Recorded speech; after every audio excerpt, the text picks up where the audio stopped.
বড় ধরনের কোনো অসুখ হয়ে গেছে অথবা অসুখ হয়ে যেতে পারে, এই ধরনের চিন্তাভাবনা সারাক্ষণ মাথার ভেতরে ঘুরপাক খায় এবং প্রচন্ড অশান্তিতে ভুগে থাকেন।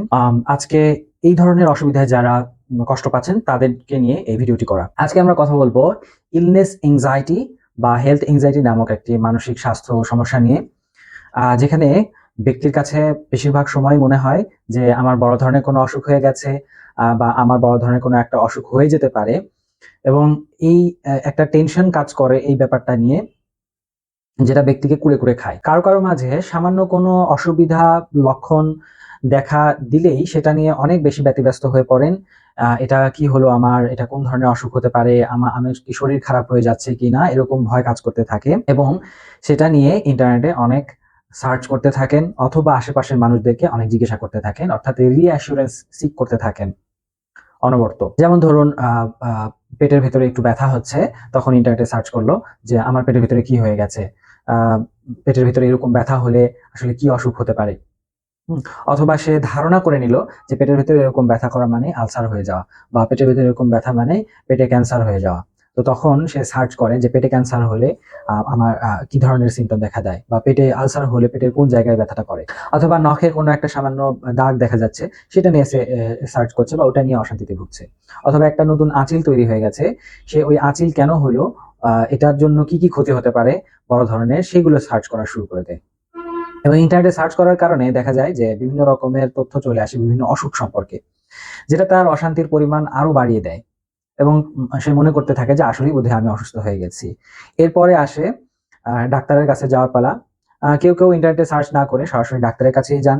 গিয়ে নিশ্চিত হওয়ার চেষ্টা করেন যে তার আসলে কি হয়েছে। ডাক্তারকে জিজ্ঞাসা করেন, "আমার কি হয়েছে?" ডাক্তার অনেক সময় তার কথাবার্তা শুনে বলে দেন যে, "আপনার কোনো কিছুই হয় নাই।" তখনও তার শান্তি লাগে না। তখন ডাক্তারকে হয়তো বলেন যে, "আমাকে অমুক টেস্ট করতে দেন।" অথবা ডাক্তারই হয়তো তাকে টেস্ট করতে দিল। টেস্ট করার পরে কোনো অসুখই ধরা পড়ল না। ডাক্তার বলল, "আপনার কিছুই হয় নাই।" কিন্তু তাতেও তার শান্তি লাগে না। আসলে কনফার্ম হওয়ার চেষ্টা করেন যে আদৌ আমার বড় ধরনের কোনো অসুখ হয়েছে কিনা বা হয়ে যেতে পারে কিনা। এরপরে একজন ডাক্তার দেখানোর পরে এরকম অনাস্থা তৈরি হয়। আবার আরেকজন ডাক্তার দেখান। সেই ডাক্তারও বলে যে, "না, আপনার কিছু হয় নাই।" তখন মনে হয় যে না, আ আরেকজন ডাক্তার দেখাই। এরকম করে অনেক ডাক্তার দেখিয়ে ফেলেন। তারপরেও দেখা যাচ্ছে যে আসলে কোনো অসুখ ধরা পড়ছে না। অথবা খুব সামান্য পরিমাণ কোনো একটা অসুখ, যেটা খুবই সিম্পল ব্যাপার, যেটা অল্প কিছুদিন ওষুধ খেলেই ঠিক হয়ে যাবে। কিন্তু তারপরেও তার সেটা নিয়েও সন্দেহ কাজ করে যে না, এটা বোধহয় আসলে বড় ধরনের কোনো একটা অসুখে রূপান্তরিত হবে। তো দেখা যায় কারো এরকম হয় যে বাংলাদেশে প্রায় অনেক ভালো স্পেশালিস্টকে দেখিয়ে ফেলেছেন।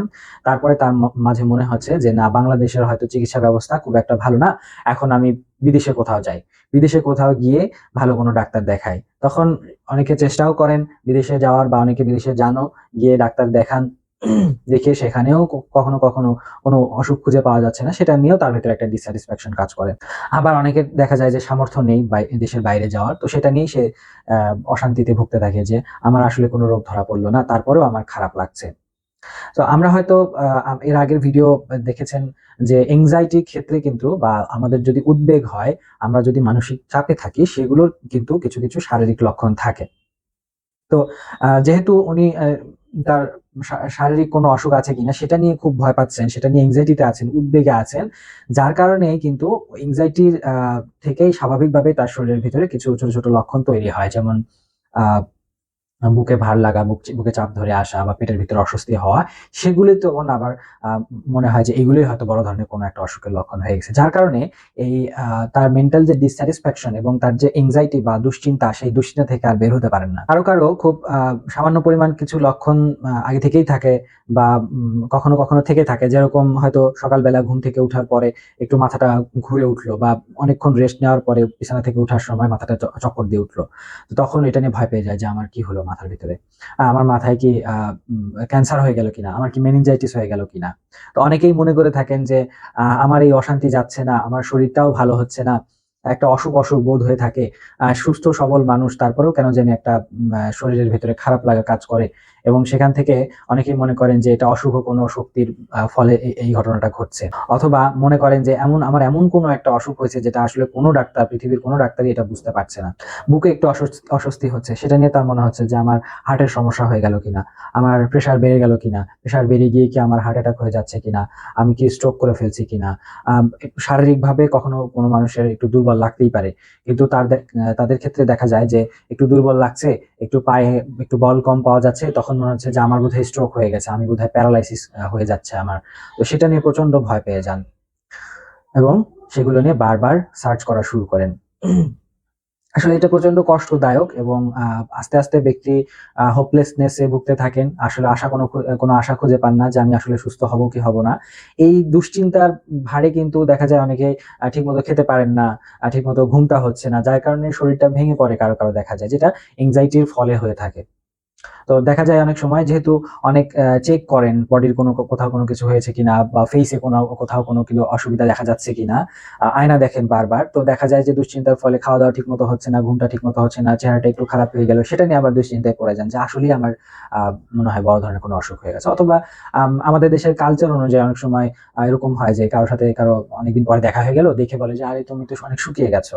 এই যে তুমি তো অনেক শুকিয়ে গেছো, শোনার সাথে, সাথে মাথায় ট্রিগার করে যে, "আরে আমি অনেক শুকিয়ে গেছি। তার মানে কি আসলেই আমি অনেক বেশি অসুস্থ হয়ে গেছি।" এরকম ছোট, ছোট ব্যাপার নিয়ে অনেক ভয় পেয়ে থাকেন, অনেক অশান্তিতে থাকেন এবং সেই অশান্তি কোনোভাবেই যায় না। এই যে বারবার চেক করছেন, বারবার ইন্টারনেটে সার্চ করছেন, বারবার মানুষকে জিজ্ঞাসা করছেন, যেগুলো আসলে এই সমস্যাটাকে ধরে রাখে। তো এই অসুবিধাটাকে বলা হয় ইলনেস এনক্সাইটি। ধীরে, ধীরে বিষণ্ণ হয়ে পড়েন। কোনো কাজে আর ভালো লাগে না, কোনো কাজে আর আনন্দ খুঁজে পান না। জীবনটা একেবারেই দুর্বিষহ হয়ে পড়ে। তবে কারো মাঝে যেরকম অতিরিক্ত স্বাস্থ্য সচেতনতা কাজ করে, আবার সেরকম কারো মাঝে আ অ্যাভয়েডেন্স বিহেভিয়ার ডেভেলপ করে। কিরকম? যে তারা স্বাস্থ্য বিষয়ক যেকোনো টপিক বা যেকোনো পরিস্থিতি এড়িয়ে চলার চেষ্টা করেন। দূরে, দূরে থাকার চেষ্টা করেন। হ্যাঁ? কেউ ভয়ে ডাক্তারের কাছেই যান না। ডাক্তারের কাছে গেলে যদি কোনো অসুখ ধরা পড়ে, সেই ভয়ে ডাক্তারের কাছেই যান না। আবার কারো মাঝে আ আ মৃত্যুজনিত বা আ খারাপ স্বাস্থ্য বিষয় সম্পর্কে কোনো খবর পেতে হবে, আ সেই ধরনের পরিস্থিতিগুলো থেকে দূরে থাকার চেষ্টা করেন। যারা অসুস্থ মানুষ আছে তাদের সাথে মেশা বন্ধ করে দেন বা তাদের সাথে কথা বলা বন্ধ করে দেন। ধীরে, ধীরে নিজেকে গুটিয়ে ফেলেন। যার কারণে আনন্দের যেই সোর্স গুলো আছে সেই সোর্স গুলো আস্তে, আস্তে হারিয়ে ফেলেন। এই অসুবিধা থেকে বের হওয়ার জন্য আসলে মূলত সবথেকে বেশি কার্যকরী হলো কাউন্সেলিং বা সাইকোথেরাপি। যেখানে আসলে চিন্তা ভাবনার মধ্যে আমূল পরিবর্তন নিয়ে আসা হয়। তিনি ওই বিষয়টাকে কিভাবে দেখছেন সেই বিষয়টা আ অন্যভাবে দেখা যায় কিনা, যাতে করে তার এনক্সাইটি কমে আসে এবং দুটো মিলে মানসিক এবং শারীরিক আ ২ ভাবেই সে আসলে ভালো থাকতে পারে পরবর্তীতে দেখা যায়। এছাড়াও কারো উম সাইকিয়াট্রিক ঔষধের প্রয়োজনও হয়।